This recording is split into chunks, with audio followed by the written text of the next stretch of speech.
నమస్కారాలు।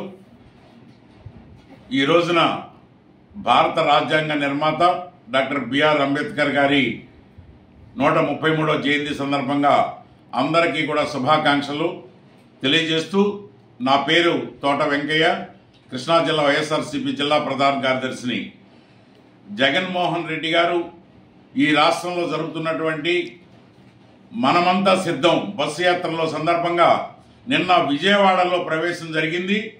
విజయవాడలో కని విని ఎరగని రీతిలో ఎప్పుడూ జరగని విధముగా ఏ నాయకుడికి రానంత స్పందన జన సమూహం జన సముద్రమై విజయవాడలో 4:30–5:30 గంటలు అపవిత్రంగా జరిగినటువంటి రోడ్ షోలో కన్నుగుట్టినటువంటి ఈ రాష్ట్రంలో ఉన్నటువంటి ఎన్డీఏ కూటమిల ప్రధాన భాగస్వామ్య పక్షమైనటువంటి తెలుగుదేశం పార్టీ ఈర్ష్యతో, అసూయతో, ద్వేషంతో విషపూరితమైనటువంటి కార్యక్రమాలు చేపట్టినటువంటి సందర్భంగా నిన్న జగన్మోహన్ రెడ్డి గారి మీద రాయి దాడి చేయించడం, ఆయనకి త్రుటిలో మరి ప్రాణాపాయము, ఆ కన్ను ఇబ్బంది కూడా తప్పుకున్నటువంటి పరిస్థితిని మనం అందరం చూసాం।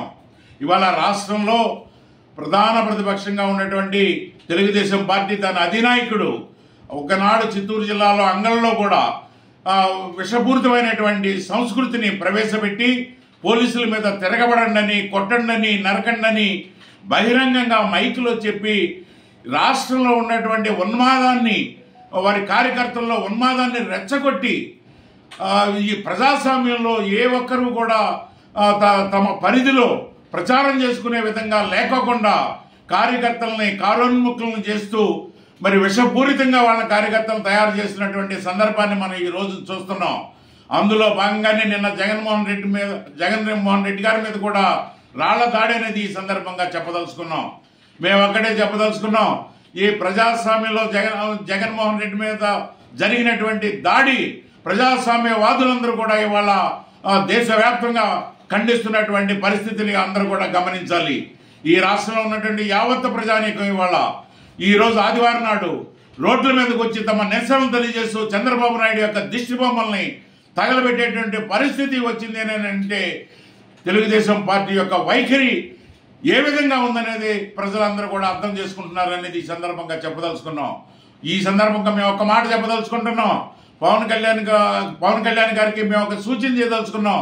నాయన పవన్ కళ్యాణ్ గారు, మీరు మిత్రపక్షంగా ఆయనతో చట్టపట్టాలు వేసుకొని తిరుగుతున్నారు। మీరు తీసినటువంటి ఒక సినిమా ఉంది, కెమెరామెన్ గంగతో రాంబాబు అనే సినిమాలో మరి మీరు స్వయంగా నటించినటువంటి సినిమా, ప్రకాష్ రాజ్ కొడుకు కోట శ్రీనివాసరావు తండ్రిగా ఉన్నటువంటి పాత్రలు మీరు చూసే ఉంటారు, వారితో పాటు యాక్ట్ చేశారు। అందులో రాజకీయ స్వలాభ కోసం, రాజకీయ సానుభూతి పొందడం కోసం ప్రజల నుండి కొడుకే తండ్రిని చంపినటువంటి దుష్టంతాన్ని మనం ఆ సినిమాలో చూసాం। నాయన పవన్ కళ్యాణ్ గారు, నువ్వు కూడా జాగ్రత్తగా ఉండు, అప్రమత్తంగా ఉండు। చంద్రబాబు నాయుడు గారు ఈ రాష్ట్రంలో అధికార పీఠాన్ని అధిరోహించడానికి ఏ కుయుక్తినైనా, ఏ కుట్రనైనా చేయగలడు। నీకు హాని తలపెట్టి అది వైఎస్ఆర్సీపీ పార్టీ మీద, జగన్మోహన్ రెడ్డి గారి మీద నెట్టేసి ఓట్లు గుంజుకునే కార్యక్రమం కూడా చేస్తారు। తస్మాత్ జాగ్రత్త పవన్ కళ్యాణ్ గారు అనేది ఈ సందర్భంగా మేము సూచించదలుచుకున్నాం। ఈ రాష్ట్రంలో ఉన్నటువంటి ఎస్సీ, ఎస్టీ, మైనారిటీ, బడుగు బలహీన వర్గాలు అందరూ కూడా ఇవాళ నా బిడ్డగా జగన్మోహన్ రెడ్డి గారికి ఏదో ప్రమాదం జరిగిపోయింది, తప్పించుకున్నాడు, ఇవాళ అనేక చర్చిల్లో, మసీదుల్లో, దేవాలయాల్లో పూజలు చేస్తున్నారు, భవిష్యత్తులో కూడా నా బిడ్డకు, నా జగన్మోహన్ రెడ్డి గారికి, మా ముఖ్యమంత్రి గారికి, మా నాయకుడికి, మా పార్టీ అధినేతకు ఎట్టి ప్రమాదం జరగకూడదు, ఎట్టి హాని రాకుండా చూడాలని చెప్పేసి ఇవాళ చర్చిల్లో ప్రార్థిస్తున్నటువంటి సందర్భాన్ని ఇవాళ ఈ రాష్ట్ర వ్యాప్తంగా చూస్తున్నాం। ప్రార్థించడమే కాదు, దేవుళ్ళను ప్రార్థించడమే కాదు, మరోపక్క నిరసన కార్యక్రమాలు, మరోపక్క కుట్రలో కుయుతులతో తన విషయాన్ని కడుపు నిండా నింపుకున్నటువంటి చంద్రబాబు నాయుడు గారి దృష్టి బొమ్మల్ని రాష్ట్ర వ్యాప్తంగా తగలబెడుతున్నటువంటి సందర్భాన్ని యావత్ ప్రజానీకం రాజకీయాలతో సంబంధం లేకుండా పార్టీలకు అతీతంగా ప్రజలు రోడ్ల మీదకి వచ్చి నిరసనలు తెలియజేసి దృష్టి బొమ్మలు తగలబెడుతున్నారు। ఈ సందర్భంగా మేము హెచ్చరించదలుచుకున్నాం తెలుగుదేశం పార్టీని, మీరు ఈ హింసా రాజకీయాలు, హింసాత్మక సంఘటనలతో మీరు ప్రజాస్వామ్యంలో ప్రజల యొక్క మన్నల్ని పొందలేరు। మే 13వ తేదీన జగన్మోహన్ రెడ్డి గారికి ఓటేయడం ద్వారా ఈ తెలుగుదేశం పార్టీకి ఏ విధమైనటువంటి బుద్ధి చెప్పబోతున్నారనేది రాష్ట్ర ప్రజలందరూ కూడా సంసిద్ధులై ఉన్నారు.